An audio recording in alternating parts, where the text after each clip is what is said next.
So thanks again very much for joining today's webinar.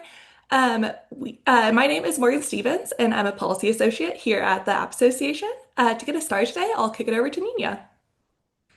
Hello, everyone. Thank you, Morgan. Thank you all for joining us today. My name is Nina Lanero, and I lead State Government Affairs for ACT, the App Association, making sure the voices and needs of our members are heard across all 50 state legislatures. As many of you know, state lawmakers have increasingly felt the need to address the issue of children's safety online, which has led to the introduction of both good and bad policy ideas, including age verification mandates. New proposals like those that have now passed in Texas, Utah, and Louisiana create extremely challenging and costly compliance requirements for app developers and small businesses. Though the Texas law was granted a preliminary injunction preventing it from going into effect on January 1st, some states are continuing to advance these proposals while others have ongoing core challenges. We will work diligently on your behalf to continue to mitigate these future laws from going into effect by working with lawmakers to educate them on the unintended negative impacts. In the meantime, we want to make sure you have all the information you need to take action and reduce future compliance risks. We hope by the end of this webinar, you will have a bit more clarity on the state of play, compliance requirements, and resources to help you navigate these complex laws. So let's get started. I'm going to pass it on over to Morgan Stevens, Privacy Fellowship Manager for the Innovators Network, who is here to lead a Q&A with our panelists. Over to you, Morgan. Thanks so much. Alrighty, so to start off with some introductions, I will pass on over to Tyler first. Thanks, Morgan. Thank you guys for having me. My name is Tyler Brightigan. I am a partner at the law firm Womble Dickinson, and prior to that, I was the Director of Privacy and Tech Enforcement at the Texas Attorney General's Office, where I handled a very wide range of laws and investigations and litigation. I think, as many people know, the Texas legislature, which luckily will not be in session this year, it's bicameral, passed a lot of laws in the last session. So busy time down here. Thanks, Tyler, and over to Parag. Yeah, thanks, Morgan, for having me. I really appreciate it. My name is Parag Shah. I am the co-founder and CEO of Vimos. We are a hospitality tech company that makes it really easy to pay your bill at a restaurant, understand what you're eating and drinking, and get recommendations at a menu item level for that information. I'm also a member of the ACT App Association, and I have been developing on different platforms for about 15 years, starting with the BlackBerry and then developing on Android and iOS Apple after that. Thanks so much. As we get started, just a quick housekeeping note that your questions and comments are most welcome. If you have a question, feel free to leave it in the Q&A box at the bottom of the screen, and then we'll get to it in the Q&A session towards the end. For now, to get us started, Tyler, can you tell us what happened with the Texas Injunction? What were the court's main concerns with Texas's App Store Accountability Act? Yeah. So Texas is the first of 4 states that have a App Store Accountability Act or like that was set to take effect on January 1st of 2026. Think about 5 days before that. The court, Judge Pittman in Austin, Texas, issued an injunction fully enjoining the Texas's version of the App Store Accountability Act. I think I'm not a constitutional scholar, first off, but a bit surprised because Judge Pittman has handled several Texas age verification, children's privacy laws over the years, constitutional challenges to those laws, and has never fully enjoined one before. So this was sort of a surprising step for him in that regard, but at least makes it a little bit cleaner on what the companies aren't left interpreting which provisions are in effect and which ones aren't, which happened for some of the other laws. So he issued a full injunction. He really focused, I think, on the threshold issue, which I think will be really interesting to see how it plays out. But he held that the Texas App Store law was content-based and therefore subject to it's called strict scrutiny, higher constitutional challenge.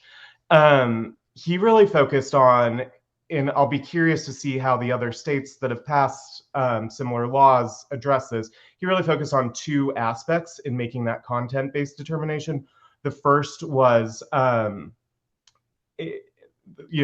order to, if a law should be subject to strict scrutiny if it targets certain content, but he really focused, or for differential treatment, he focused on the carve outs of the law to say that it was in effect singling out certain content. And so Texas's version of the App Store law had a carve out for apps run by nonprofits, certain educational institutions, and law enforcement, but otherwise applied to everybody. Just not not a constitutional scholar, but facially does carving out, sort of nonprofits, law enforcement, does that mean you're targeting the content of everybody else? I'm not sure. I think we'll see how that sort of holds up on appeal. The other aspect he really took issue with, I guess, in the hearing was that Texas, the attorneys arguing for Texas didn't really, he described it as, I forget his exact language. It wasn't conceded, but he said they acknowledged that the law was content-based. I am pretty certain other states will not make that sort of concession in oral arguments, but those were really the two aspects he focused on in finding that the law was subject to strict scrutiny. And from there, the analysis is pretty straightforward. He did not feel that it should be severed in any way, that sort of every requirement contained therein was therefore, subject to strict scrutiny and failed to meet that test. Yeah, I'm so glad you mentioned the impact that this is having on developers who are kind of scrambling to figure out how to comply right before the effective date earlier this year. Parag, you were quoted saying that this patchwork is already forcing small teams into code rewrites, and that time and cost hit smaller developers hardest. If the Texas law hadn't been blocked, what would compliance have looked like for your business in practical terms, like time, cost, technical challenges, etc.? Yeah, we're still trying to understand that, to be honest, because it's an ongoing thing. But yeah, I think for small developers like us, we're looking at upwards of $20,000 just in terms of an upfront cost to comply, which is significant, but it's also, a cost of having to deploy other features that we're working on later, that customers are looking forward to or requiring for us to grow. Those are all substantial costs beyond just the an immediate cost that has to happen. There's also a cost of litigation, and the fear of potential future litigation, right? And so many of these bills have had the option for individual consumers to be able to sue app developers if things don't work the way they need to work. And that's a really huge concern as well, especially for small businesses who don't have the legal teams that many of the larger app developers or companies have. So taking all that into consideration, it's hard to even say what the actual cost of something is going to be, right? Outside of just being able to comply with the app stores. And then obviously we have different. I mean, most app developers I know aren't just developing for app stores, right? They're developing for web, they're developing for progressive web apps. There's a slew of other technologies that they're using. And so you look at that and the complexity behind a lot of that as this bill is obviously focused on the app stores, but our code bases aren't siloed just to focus on apps that are developed for app stores. Parag, was from like a technical perspective, is the code rewrite and like reworking from the developer standpoint, is that like somewhat dependent on what the app store, like how the app stores decide to implement these laws? Because I know like Apple, I think and Google both leading up to this like released maybe an API, and then I guess it's at that point on the app developers to incorporate. Is that sort of how that is all playing Yeah, out? and I would say that's kind of the scary part, right? Because I look at it as two distinct things. I think most of the bills, and Tyler, correct me if I'm wrong, are kind of putting the onus on the app stores to at least collect the age or the age parameter, right? And then the app stores are sending that to the app developers or the apps that are sitting on the app stores when they're downloaded to send that parameter to us. We then have to receive that parameter and change our app or block our app or whatever you kind of say there based on the age parameter that we receive. So in a perfect world, that all works great, and we receive that, and we either block content, we block the app altogether, or whatever that looks like. The challenge that I think that many legislators don't understand, and I will say this, and I should have said this in the beginning, like all of everyone I know and us included, like we care about children's privacy. We care about children's security. Like that's not, I think a lot of people think that, oh, people are don't care about that sit in my seat, and that's not the case. But we have to understand, is there a better solution to solving that problem?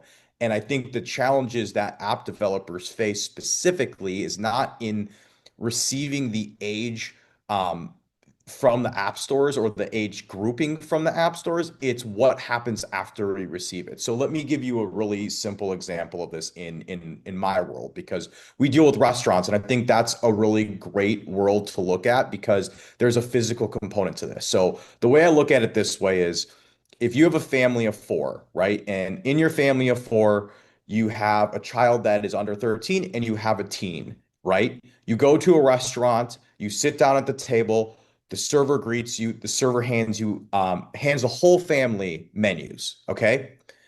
On those menus is going to be the entire menu, right? From food items to drinks, non-alcoholic as well as alcoholic. And there's nothing stopping the children from looking at that content of that menu because it's on a static menu, okay? And now if hypothetically the child were to order a alcoholic beverage and somehow the parent wouldn't have stopped that from happening to begin with, the server would then have to age verify the individual ordering the alcoholic beverage before giving that beverage to that end customer. That's how it works today in the physical world, right? But there is no law that's saying that you can't drop a menu with an alcoholic beverage on the table in which a teen or a child is present. Now you take that same exact example and you use a digital menu, right? Using an app. That entire framework changes. Now, as the app developer, have to know that this is a teen or a child account. I now have to show a different menu to them, even though they would have seen that menu at the table in the physical format, right? If that doesn't happen, if something were to go wrong in the situation where the App Store didn't provide the right age to us, if there was a bug or a failure that happened through the process, whatever that looks like, we are now on the hook for showing an incorrect item. Even if the child did not order that item, but it was displayed, we are now liable for that information. So you think about that for a moment and you go, how many failure points are out there for app developers in that kind of situation? Obviously, that's a very simple situation. There's a lot more than that. And then who's responsible for that? And who's responsible for that from the physical world and now in the digital world? And that is the challenge that I think is these bills are really creating. Is it's not just about not allowing someone to download an app. That's easy. That's actually way more practical. It's about actually having to change the user experience based on who is viewing that and based on the age flag that's being received. Mm-hmm.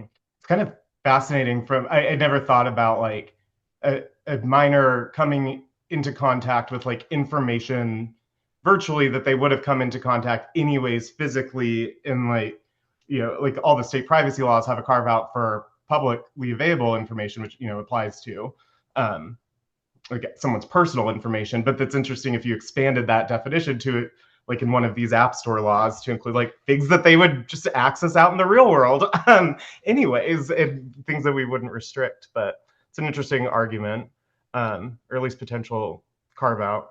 And my question back to you, Tyler, would be like, as the legal expert, if you were someone who was, representing me or another small app developer, what is your recommendations? Because that's, I think, the confusing part for companies like us is like, how do we comply? What are your recommendations? How do we set ourselves up so that we are mitigating as much risk as we humanly can?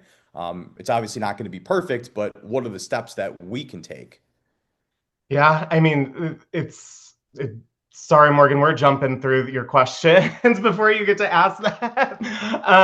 But I mean, it's a really difficult question, right? I mean, I look at Utah, which just had its constitutional challenge filed against its law last week. I look at that, which has an explicit private right of action, right? And like your audience for who you're trying to demonstrate compliance to is totally different than a government regulator, right? A plaintiff's attorney, like you're at that point, you're trying to signal publicly that you're not a good target, which is difficult and I think complicated to like communicate that in a way that is accurate, but also like sufficiently deters a plaintiff's attorney from targeting you. I think regulators, they're looking, if you're interacting with them, you're looking at more of like a narrative, being able to explain what steps you've taken. I think a lot of times, with these new laws, like a government regulator isn't necessarily looking for perfection.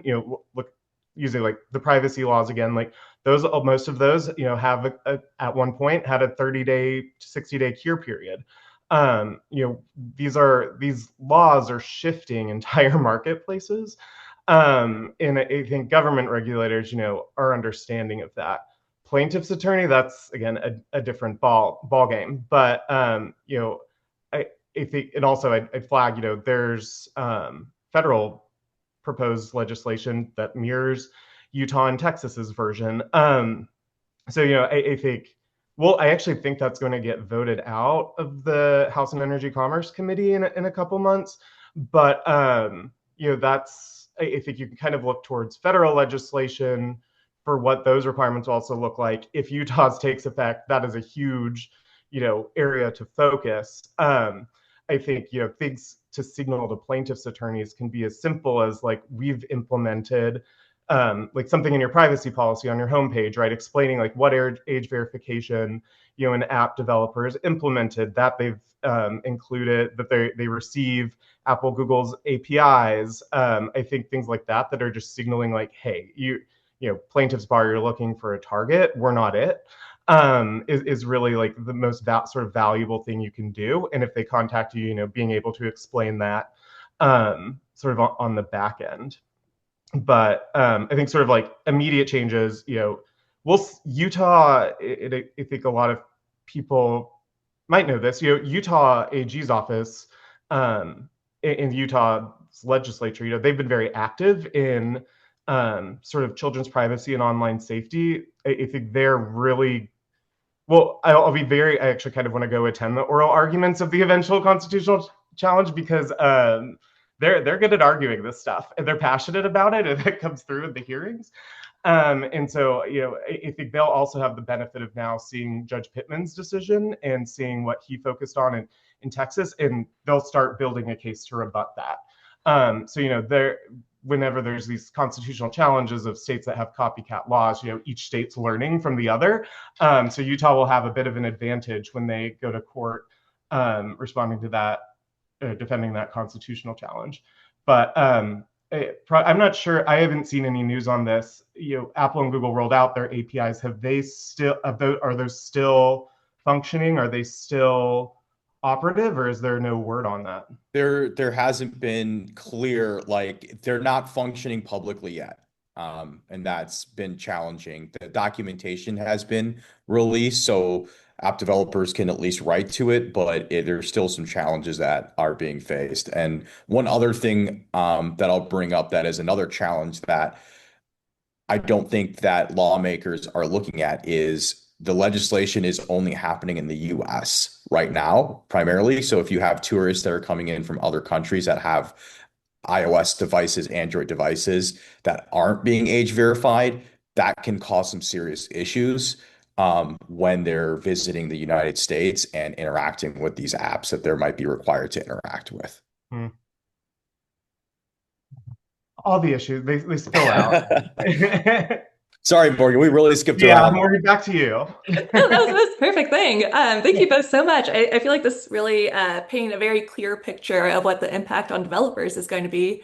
And Parag, want to do a quick follow-up. When something like this drops, what gets deprioritized first on your roadmap? And what does the real opportunity cost look like? And that's like the hard question to ask, right? Because the reality is it's going to be probably anywhere between 4 to 6 weeks of development testing that's going to be required to launch something like this and ongoing maintenance, right? Because I wish that technology worked in which, you put something together and you never had to test again and things never broke. That's just not the case.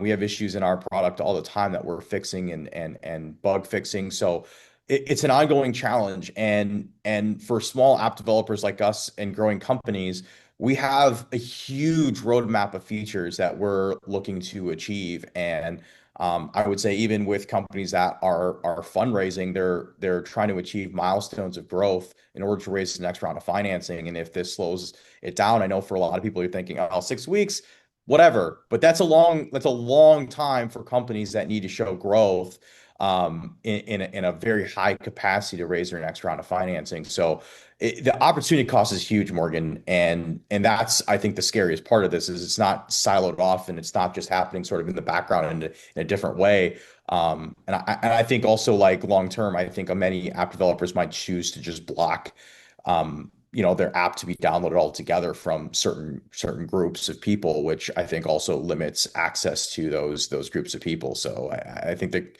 it could go wrong in a lot of ways. Yeah, and I think like Texas's privacy law, had a small business exception, but no such exception exists in these laws, and apparently exceptions could be used against you in a constitutional analysis. But I think it's also like, you know, a lot of people assume that like maybe small businesses wouldn't be targeted for government enforcement or plaintiffs bar because there's smaller fish to fry, but that's just not how it plays out on the ground. Like plaintiffs attorneys and even the Federal Trade Commission will often go after smaller companies because they can extract a settlement quicker if you're a plaintiff's bar. If you're the government, you can oftentimes create precedent through strong injunctive terms quickly without even having to go to court, settling it pre-suit and sort of applying pressure to small companies that, they just don't have the resources to vigorously defend these types of investigations and litigation. So, I think at least some form of small business exception generally seems appropriate for these laws, especially if there's a private right. Especially with a cure period of some sort or a longer cure period, I think would be great for small businesses, right, at the bare minimum. Yeah, because I think back to what we touched on. I think a lot of companies want to proactively comply, and in this case, Apple, Google are rolling out like it's an interactive process. You can't it is impossible for an app developer to comply without the assistance of the app stores, essentially. And so because of that, there's going to be hiccups. There's going to be sort of facial, maybe non-particularly harmful violations, and like that needs to all be accounted for with these new kinds of laws. Sorry, one more thing I'm going to add to that, Tyler, and this is actually really a good point that you brought up, in particular with the curing of any issues that happen. Like one of the biggest challenges for app developers is that most of us are testing in somewhat of a siloed environment, right? And so you have these edge cases, and even without this bill and age verification, like we have edge cases all the time, and we have hundreds of thousands of users that use our product on a weekly basis, and we hear of people that had a particular issue or didn't see a particular content, even though they were age verified and all that, right? And they're still having issues. We don't know if someone's going to receive content in which we've thoroughly tested our app in a siloed environment and we've done what we think we've done to protect children. And then all of a sudden, for whatever reason, one user out of maybe 100,000 receives some content that they shouldn't have received, or they see a beer on their menu, for example, right? It is so difficult as an app developer to understand why that occurred and how to necessarily fix that when you're testing the way we test. Yeah, I guess there's a safe harbor for app developers in the laws, but it's limited to the developers relying on the age information. But that raises an interesting point of like, should that safe harbor be expanded? I've done enough cybersecurity work to know when systems need to talk to each other, weird things happen. Sometimes that are just completely unavoidable, even no matter how much you test it. So. And speaking of like those kinds of issues, Tyler, pretend you're advising a founder. What is that, simple way to be audit ready without necessarily building out an entire compliance department? Is there a certain kind of evidence or documentation that might matter most? Yeah, I mean, sort of touch on this a little bit. The best thing you can do is not get on the regulator's radar in the first place. I always counsel clients, like, at a minimum, you should avoid low-hanging fruit for these laws. So, in the privacy context, that's making sure your privacy policy's date isn't like 3 years ago when half these privacy laws weren't even in effect. Making sure, if it only applies to certain states, that you're including all the states who have privacy laws, that you list those out. If you choose to list any, I think it's sort of similar to what Prong and I were talking about earlier. Like, I don't know that perfect compliance is ever entirely possible with a lot of these laws. Companies are doing their best, things change, products get rolled out, didn't have a check. But I think if you're ever contacted by a regulator, not only hopefully you've tried to do things that signal that you comply, indicating that you do age verification, things of that nature, publicly saying that. And then internally, I think being able to trace your steps, or just generally keeping track of what you've rolled out. So how long the API has been, when you first, installed the Apple Google API, how often you maybe audit it, or, how often you're sending information back, because under these laws, you would be required to notify the app stores of "quote unquote" significant changes to the app, which has a bit of a strange definition, but things like collecting new data types, running new marketing, advertising campaigns, things that I probably wouldn't generally describe as particularly significant, but so, being able to evidence that you're doing some of that, or at least, taking reasonable steps to implement those requirements. I think in the government regulatory space, oftentimes they're not looking for perfect compliance, but they are looking for that you're trying. And think of it, regulatory bodies, enforcers, they're doing tons of investigations simultaneously. If they can close one out because they're like, it wasn't perfect, but close enough, they're happy to. And they're happy to go after the worst actors. And so always trying to make sure you're sort of in the pack of what other companies and your competitors are doing, and not being sort of the outlier that really has no sort of story to tell on your compliance. That should generally be the goal. Absolutely. And I'd imagine that it's a lot harder when we're talking about all the different states that have laws on the books that do this versus plus all the states that are considering these laws. As we've seen, California's approach is notably different from the App Store Accountability Act model. What's significant about that difference? And does one approach seem more sustainable legally or practically? I think California, it pretty much only has age verification requirements. So, the app developers don't have to notify of significant changes. The interesting sticky area for app developers in California's law is that instead of the app stores having to automatically send you and have a method in place to send age information about users, the app developer, it shifts the obligation to the app developer. The app developer has to request that from the app store. So it shifts that obligation and arguably the liability related to that. So not the safe harbor, I think is very different in that regard, and sort of goes away. And also putting a lot of work on app developers to make sure they're requesting the data. I think for the developer, it also creates sticky issues, because what happens if you have age as a developer, you already have age information on this user, but the app store, once you request it, is sending you something that's competing. I don't think it's clear from California's law really that there's whose information should you defer to in that scenario versus, at least like the Texas, Louisiana, Utah, while they're burdensome in other ways, at least sort of on that front, it seems like you should generally defer to, like, you will not, there's a safe harbor literally for deferring to the age information provided by the app stores, right? So if you rely on that, safe harbor. It doesn't work the same way in California.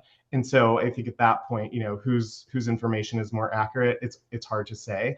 And what you should do in that scenario, a little more difficult. I think California also somewhat, part of Texas, part of these app store laws, one of the goals is to sort of close and federal children's online privacy law, the COPPA's actual knowledge, sort of, I don't want to call it a loophole, but under COPPA, you are only required to comply with the COPPA requirements for users that you have actual knowledge of, that they're under age 13, unless you're a product targeted towards kids. But the Texas, Louisiana, Utah, because like that age data is automatically being sent to the app developers by the app stores, you at that point arguably have actual knowledge of the age of your users and whether they're a minor and that COPPA would apply.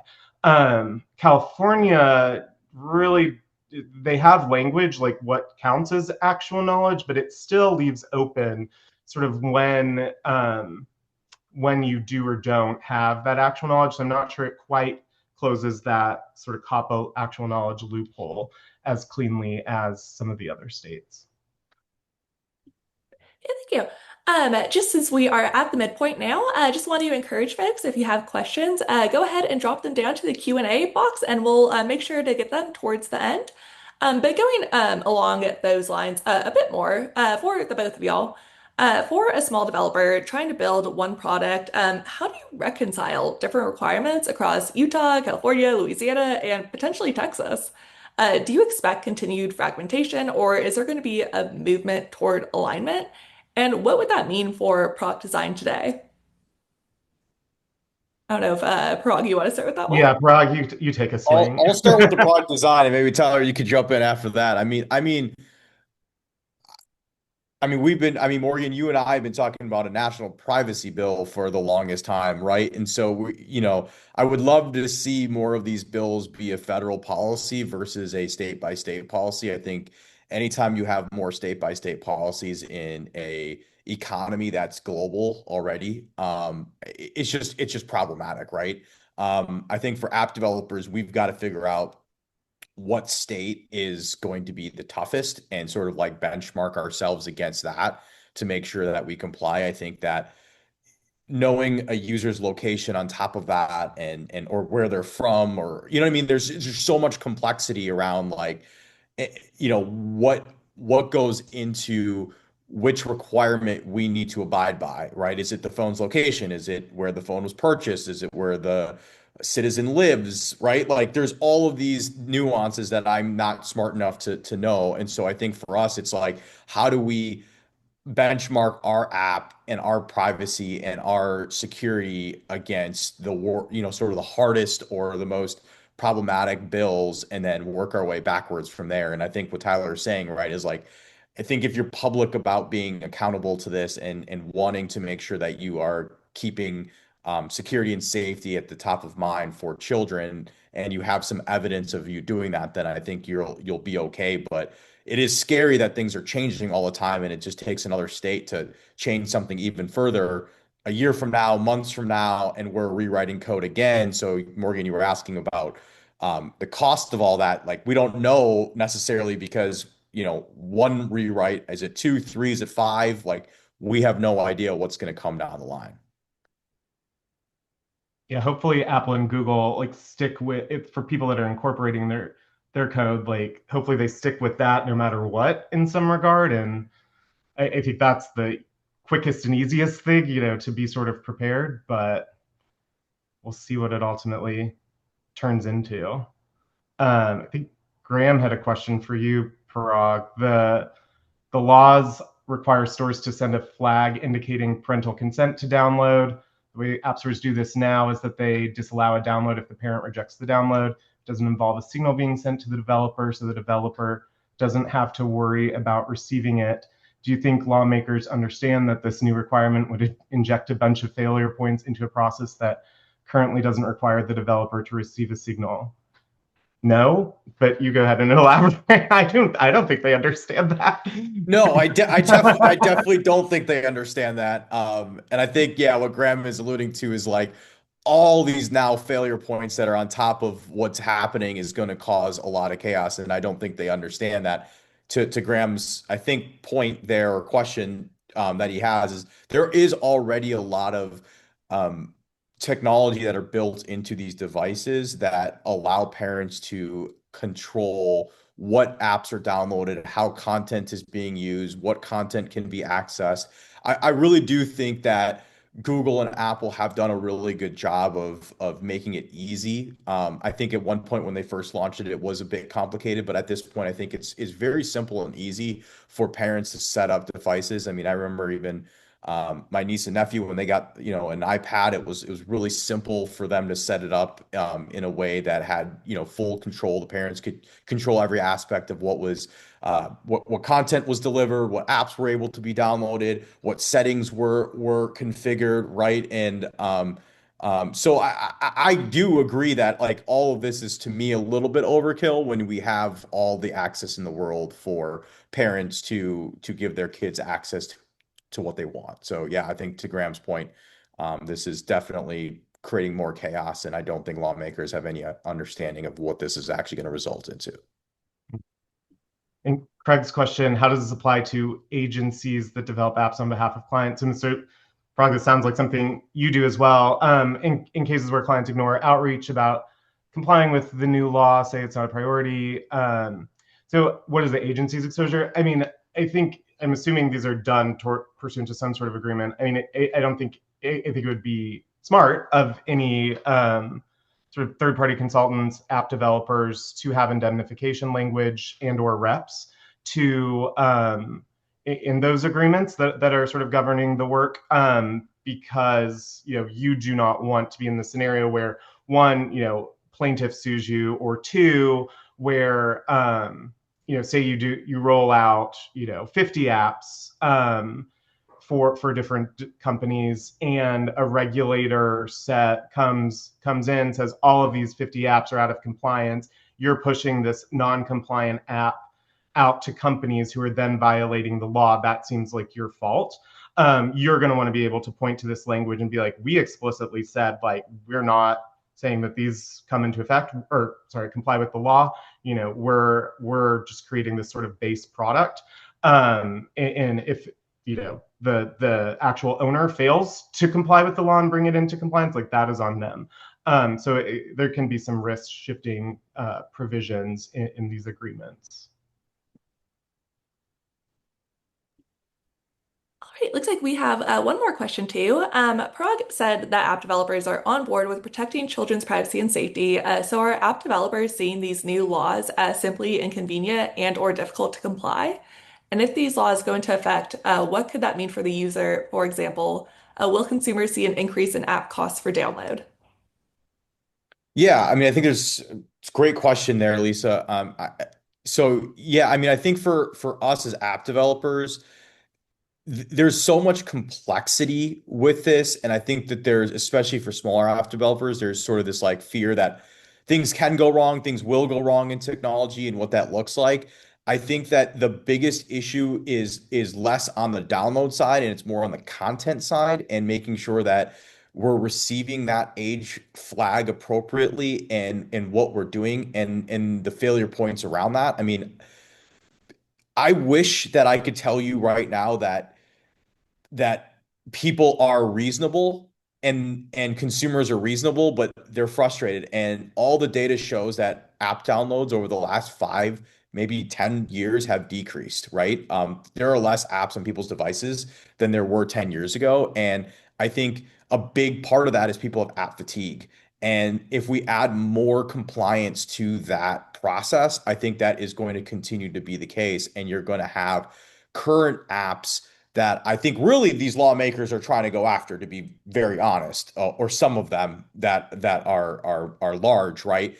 Those are the apps that aren't going to be as affected because users already know how to use them. They're already familiar with them, and so they're willing to do a little bit more work to make sure they're compliant with those particular products. But if they're trying something new for the first time and they're hit with issues, whether it be because of the flag not being sent properly, or maybe the flag was sent in a way that it was not verified, and now the user who is 45 years old is now seeing content for a 13-year-old, right? Like that's a frustrating experience. And at the end of the day, they're going to blame the app developer, and they're not going to, the consumer isn't thinking about, oh, well, Apple must have sent the flag inappropriately, and I must have received this content in this way. Like they're not thinking that way. They're thinking about, hey, I didn't get what I wanted to get, and I'm frustrated in the moment. And that, at the end of the day, is going to be hurting the brands like us, and isn't going to allow us to grow and scale at the level that the current apps that are already the market, that people are already comfortable with, already familiar with, they're not having those issues because it's so much more difficult for those to be displaced than these new products out there. So hopefully I answered your question around that. And then one other thing I'll add to that too is speed. I think that we're living in an era where speed is so critical and important. And when you add additional components of receiving API or information requests from third parties, and there's a lack of speed, that's going to cause a lot of frustration. And, I give an example of a simple cup of coffee. If you're trying to order a simple cup of coffee and you have to wait 5 minutes because a flag didn't show up in time to verify your age, you're going to be super frustrated as a consumer today. And that is not because the app developer built a bad product. It's because that there's all these additional components that we have to comply with in order to make sure that we're displaying the right content to you.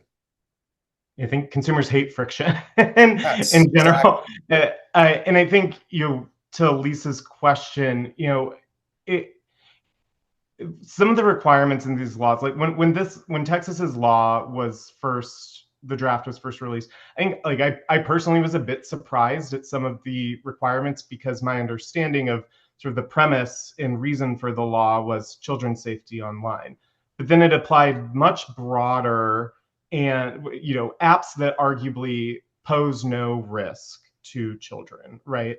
And a weather app, whether or not someone is 10 or 50.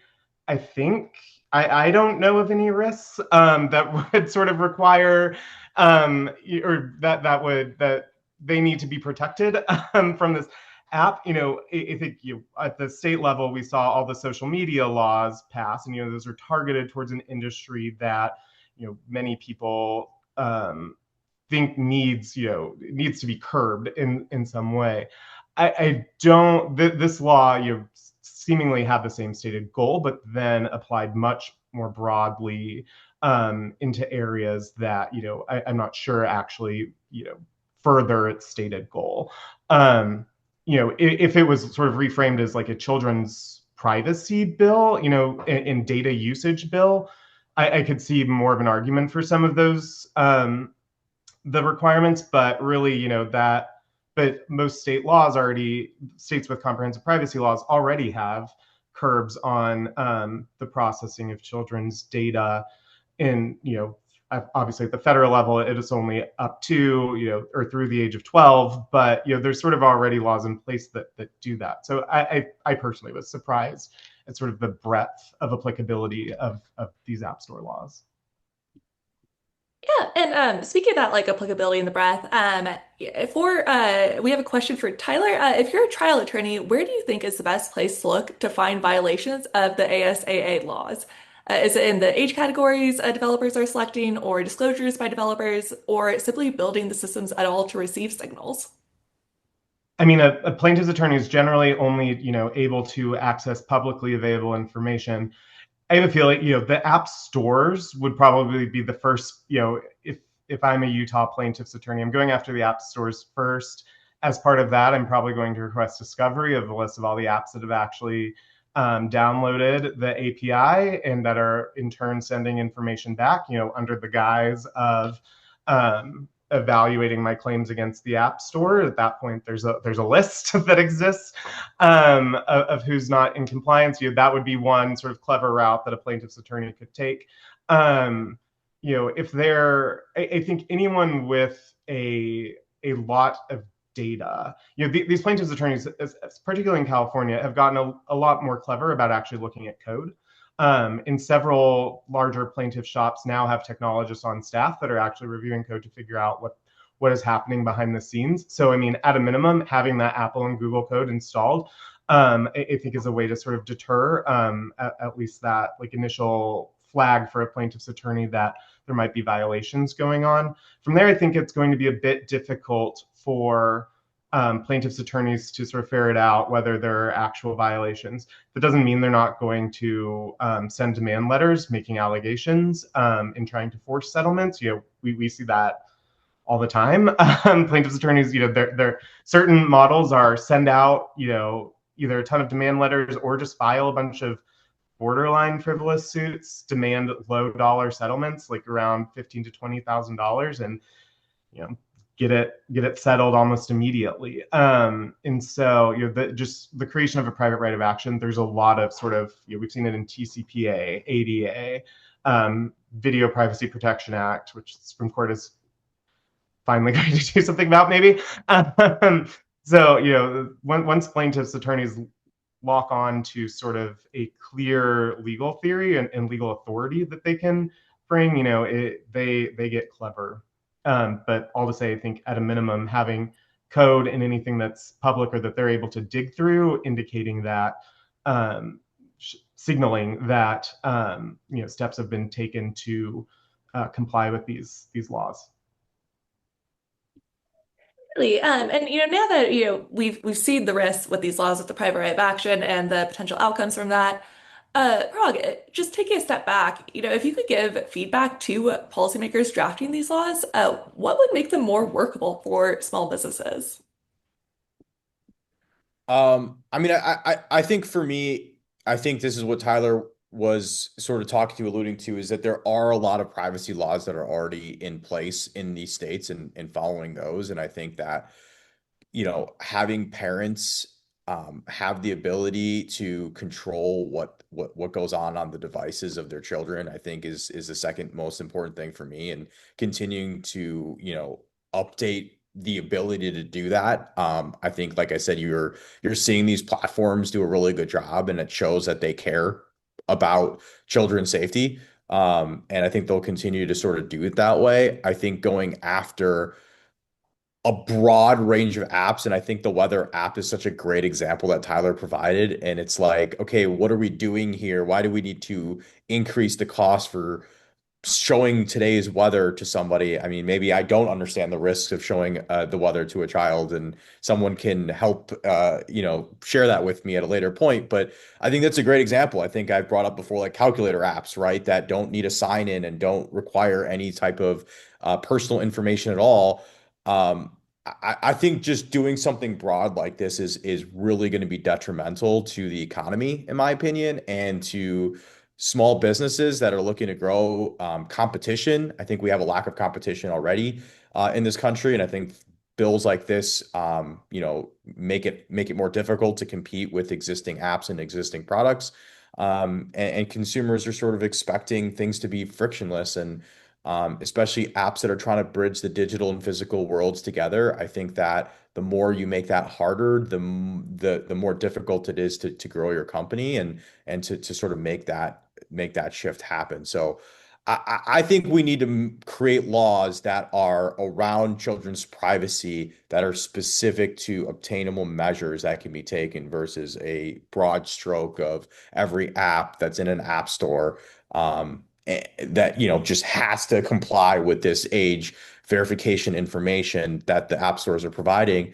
And also, like, I urge lawmakers, first of all, reach out to me, and I can reach out to the ACT Association and Hugh Morgan. Like we can talk to you about the technical aspects of all of that, what's happening in the background, so that you can understand what it is that we're looking for. And I think so many lawmakers that don't understand how something is manufactured or made kind of broadly say, well, it's app stores. And like I said earlier in this conversation, the app store is just one of many tools we use as developers to get our product in the hands of consumers. So to just say one thing is also, to me, not really solving the real problem that we have with children's security and privacy. Yeah, I think that the way I think of it is like let's first settle on what harm we're concerned about, and then tailoring those require because I think everyone's on board with hardening sort of particularly I think in the social media context, online protections for children. I think children's data usage is also a popular. I think everyone's on board with sort of controlling that more and subjecting it to obligations, but again, like the requirements that and legal obligations that are actually do get at those concerns and those harms. And sometimes it's a bit unclear if this law quite gets to that. Yeah, so far it seems a little too broad to do that. So while we're trying to figure out what to tell policymakers for both of y'all, where do you see the biggest disconnect between how these laws are written and how app development actually works? I'll take this one right away. I mean, I think this is just such a lack of knowledge and information seeking from particular lawmakers. I don't want to also be broad and say all lawmakers, right? Particular lawmakers that don't want to take the time to really understand how, really the World Wide Web and the internet and some basic functionality sort of works and how it's been created, I think is really the issue with all of this. And I think we have so many examples of things in the physical world that I think most of us would argue like there are things in place and safety in place to protect certain groups of people, whether they're children, people of older age, just people in general. Like you think about seatbelts in vehicles, all that kind of stuff, right? We have things in place like that. To Tyler's point, what is the end goal of what we're trying to achieve and how we're trying to get there?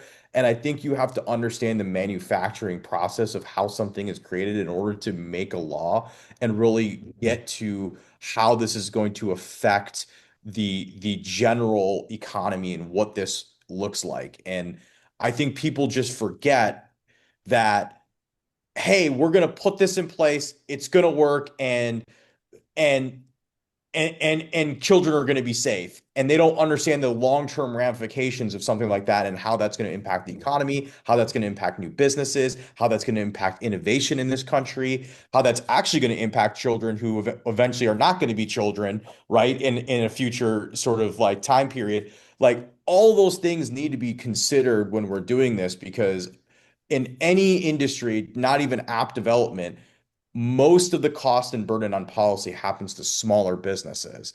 And that is a really big problem, in my opinion, in the way that we have future competition and growth in this economy. Yeah, no, I think that's pretty much fully agreed. I think I would just add, look at exceptions that can sort of account for this. And